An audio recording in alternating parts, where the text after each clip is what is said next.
राज्यात प्रतिबंधित असलेला गुटखा मध्य प्रदेश व गुजरात येथून सर्रासपणे महाराष्ट्राच्या हद्दीत लाखो रुपयांची उलाढाल. खेतिया, पानसेमल व निझर येथील गुटखा तस्कर मोकाट.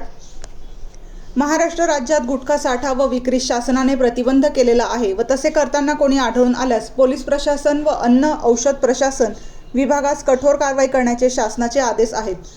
तरी देखील महाराष्ट्र राज्याच्या हद्दीत विशेषतः नंदुरबार व धुळे जिल्ह्यात गुजरात व मध्य प्रदेश येथून प्रचंड प्रमाणात अवैधरित्या तंबाखू मिश्रित गुटखा विक्रीसाठी आणला जात आहे. गुजरात राज्यातील कुकरमुंडा व निझर आणि मध्य प्रदेशातील खेतिया व पानसेमल येथून लाखो रुपयांचा गुटखा सहजपणे विक्रीसाठी आणला जात आहे. वरील दोन्ही राज्यात गुटखा उत्पादन, साठा व विक्री करण्यास राज्य शासनाचे कुठलेही निर्बंध नाहीत. त्यामुळे महाराष्ट्र राज्याच्या सीमेलगत असलेल्या या राज्यातून प्रचंड पैसा कमवण्याच्या नादात गुटखा विक्री केली जात आहे. यास धुळे व नंदुरबार जिल्ह्यातील पोलीस प्रशासनाकडून अद्यापही पूर्णतः गुटखा तस्करांवर कारवाई झाली नाही. त्यामुळेच खेतिया व पानसेमल येथील गुटखा तस्कर मोकाटच असून त्यांना साथ देणाऱ्या या दोन्ही जिल्ह्यातील गुटखा तस्कर देखील मोठ्या कारवाईपासून लांब आहेत. ब्युरो रिपोर्ट, नरेंद्र बागले, बेधडक मी मराठी न्यूज.